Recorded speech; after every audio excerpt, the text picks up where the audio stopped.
What started as one night of passion turned into something far more dangerous. And when his wife finally uncovered the truth, she couldn't scream. She couldn't cry. She planned. Because this wasn't just about love anymore. It was war.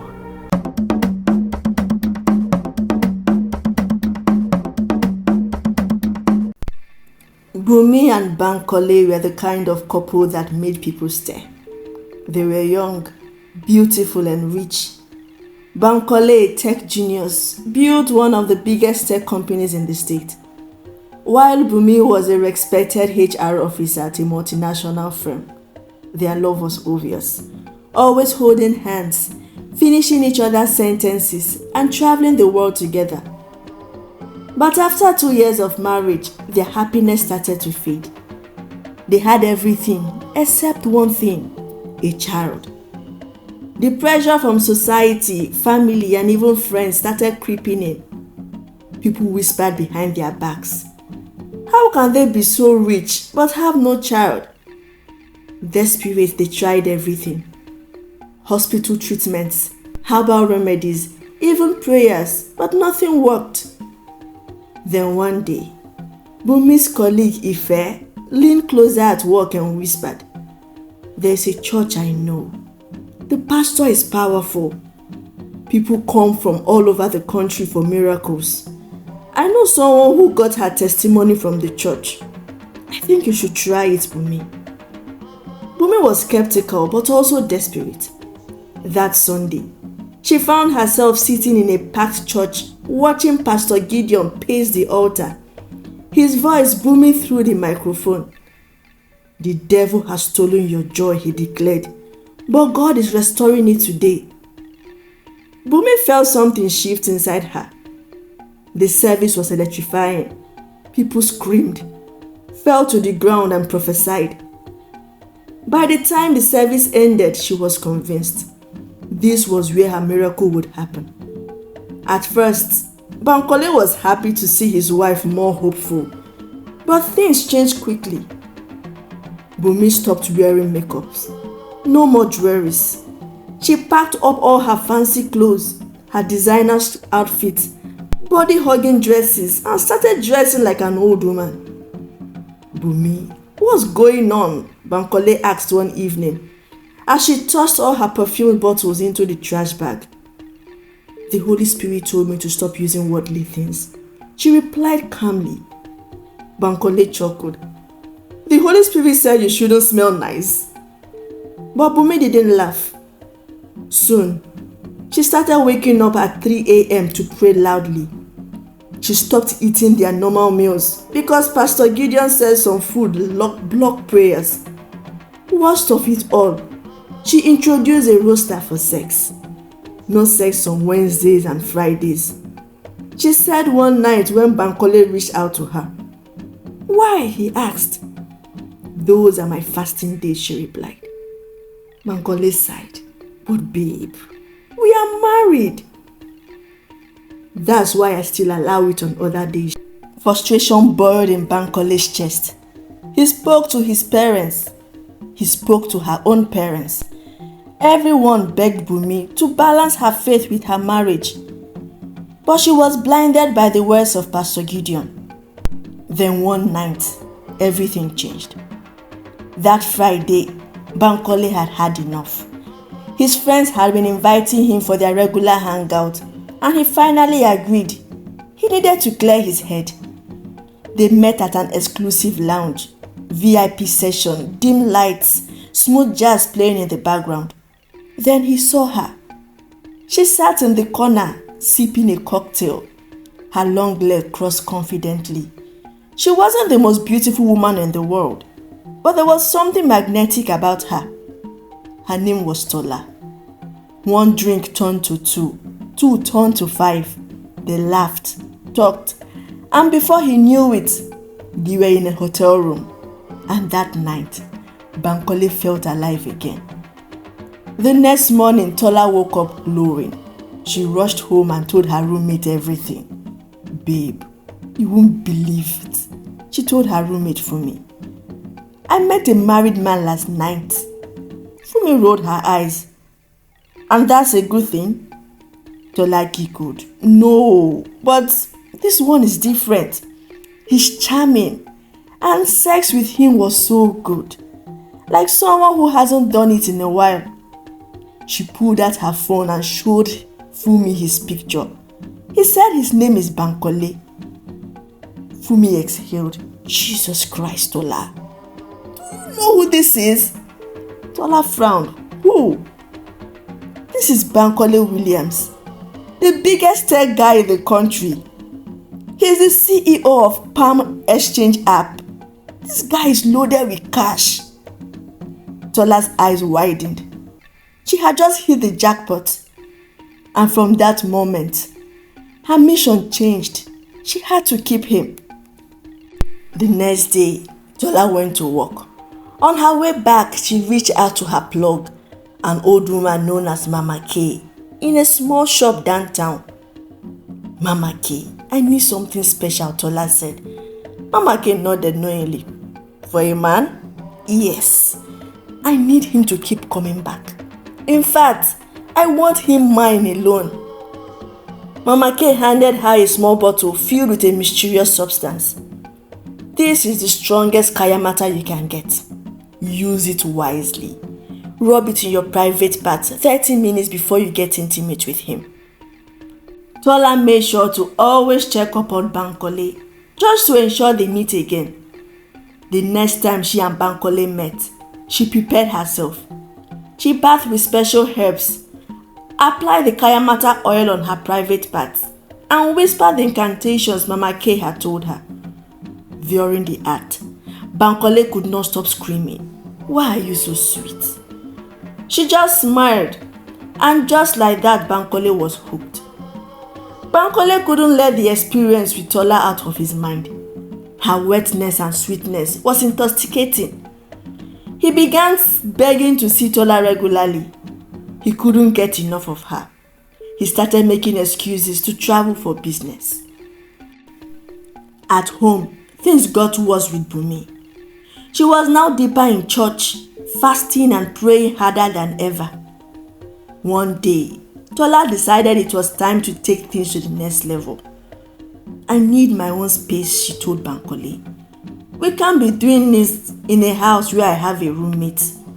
What if she comes in when we are busy? You understand? Without thinking twice, Bankole bought her a house. A brand new house in the heart of Lagos Island. The Kayamata had turned Bankole into an obsessed lover. It wasn't just a physical attraction anymore. He found himself opening up to her, telling her things she wasn't supposed to know. One night, as they tangled in bed, Tola ran her fingers down his chest and whispered, "Baby, you are so tensed, like you are bottling a lot inside. What's the problem?" Bankole sighed and stared at the ceiling. Is Bunmi my wife? Her quest and desire to have a child has changed her so much. She found a church. They say the church is powerful, and now she's more married to the church than me. Tola traced soft circles on his chest, acting like she was just a listening ear, but inside she was rejoicing. She's a good woman, Tola said sweetly. Maybe she just wants to be closer to God. At the expense of her own marriage, Bankole scoffed. She doesn't even care if I'm home or not.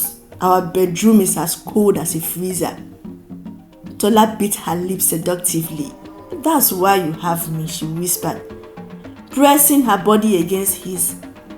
And that night, she made sure to blow his mind. Tola has seen the cracks in Bankole's marriage, and she knew exactly what to do next, and also knew she had to act fast. Bankole was already addicted to her, but she needed something permanent, something that would tie him to her forever. She had to get pregnant for him. She started taking fertility herbs, doing everything possible to conceive. Every time they were intimate, she whispered silence prayers. Let it happen this time. Meanwhile, Bankole was drifting further from his wife. Tola was glowing. She had been eating well, sleeping well, and living like a queen in her new house. One afternoon, Fumi, her former roommate, confronted her. Tola, what's your end game with Bankole? Tola laughed. I don't need an end game. He's already mine. Fumi shook her head. Don't be too sure. Married men always go back to their wives. Tola laughed again. Not this one. I'm already planning on carrying his child. Fumi's mouth fell open. You are pregnant? No, not yet, Tola whispered. Fumi sighed. This will be dangerous. What if his wife finds out? She won't, Tola said confidently. And even if she does, what will she do? Leave him? Good. That will make things easier for me. 2 months later, Tola stood in front of her mirror, holding a pregnancy test in her trembling hands. 2 bold pink lines. She was pregnant. A slow smile spread across her lip. Her plan had worked. She picked up her phone and dialed Bankole's number.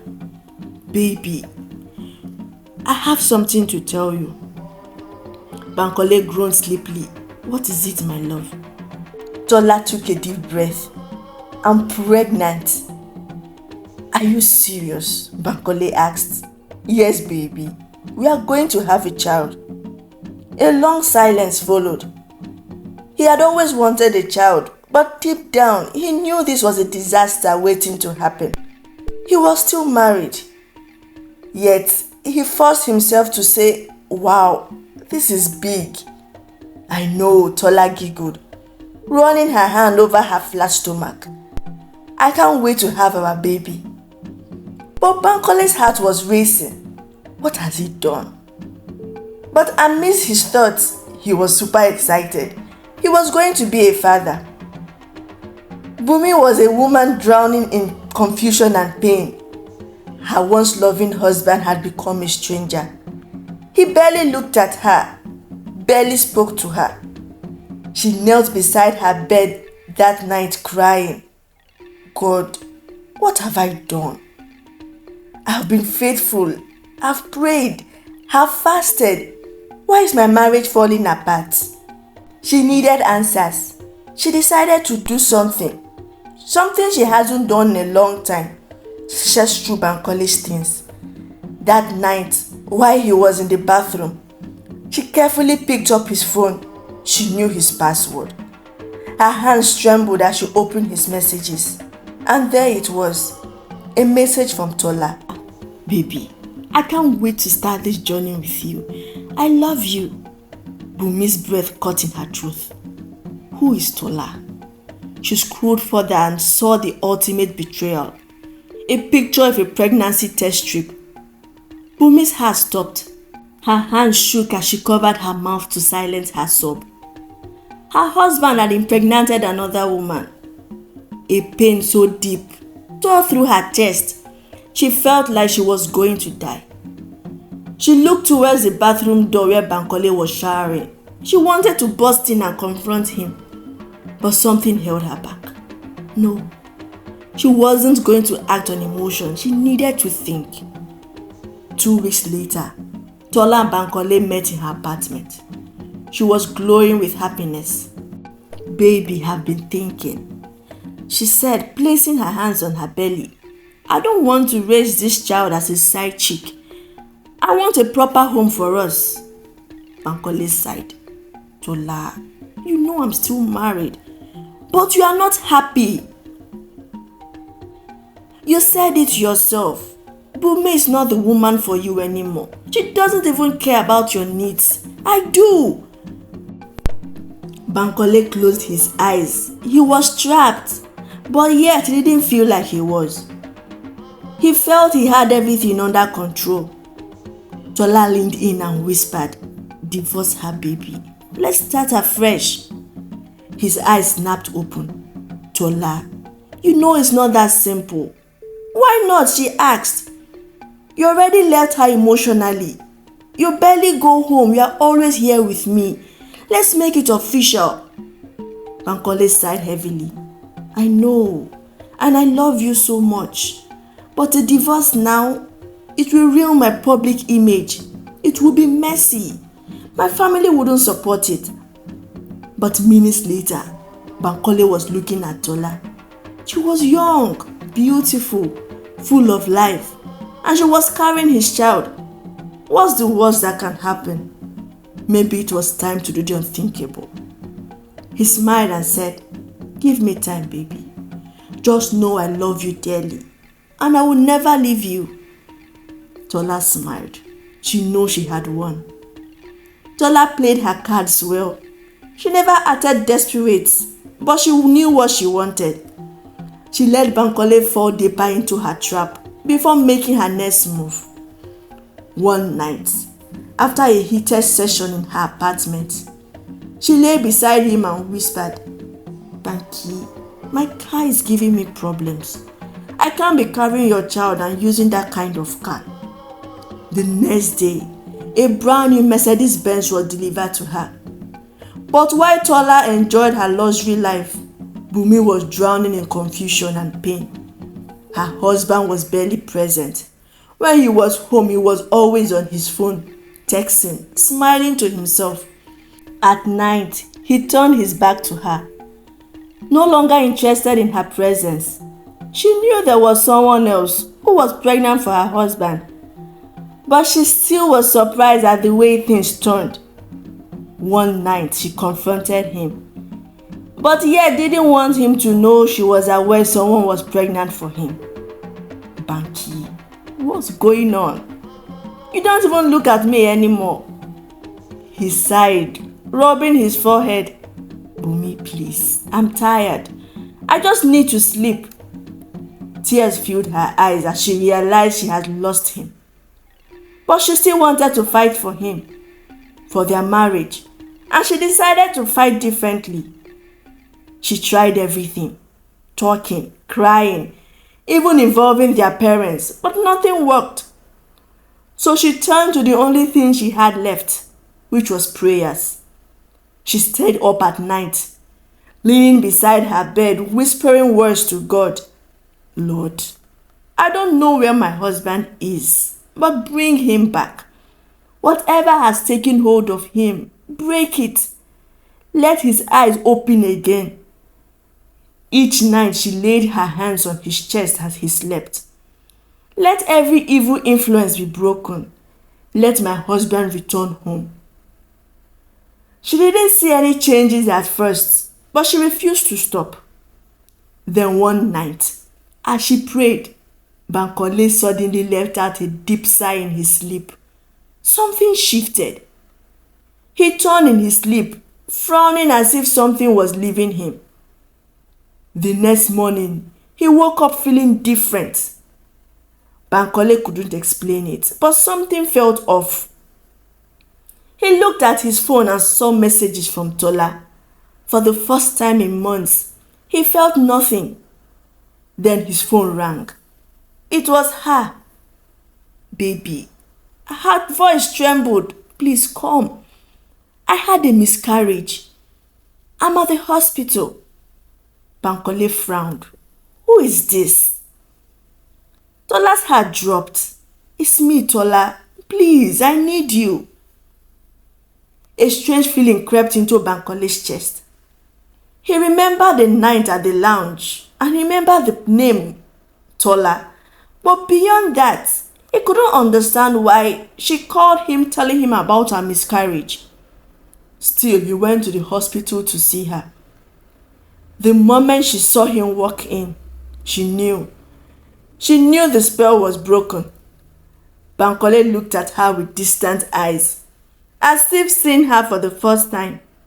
The connection was gone. Tola broke down in tears, realizing she has lost him forever. He quietly paid her hospital bills and walked out. At home, Bunmi was in the kitchen when he walked in. She turned, surprised to see him back so early. "You are home?" she asked softly. Bankole didn't say a word. He walked up to her and pulled her into his arms. "I'm so sorry," he whispered, "but I feel something happened to me." Tears streamed down her face. "Yes, Banky, something indeed happened. But it's well. I think we should just start all over." Bunmi knew she had to get back to her former self to avoid the situation repeating itself. Bunmi no longer followed the strict rules of her church. She loved God dearly, but learned to balance her faith and her marriage. She dressed beautifully, laughed openly, and loved deeply, just as she used to. 6 months later, Bunmi woke up feeling nauseous. At first, she thought it was stress or maybe a mild illness. But when the symptoms persisted, she decided to take a pregnancy test. Her hands trembled as she waited for the result. Then the result appeared positive. Bunmi burst into tears. Tears of joy. "Bankole," she called out, running into the living room. Bankole looked up from his laptop, startled. "What's wrong?" She handed him the test. He stared at it, his eyes widening in disbelief. "We are having a baby." His voice was cracking. "Yes." Bunmi said yes, laughing through her tears.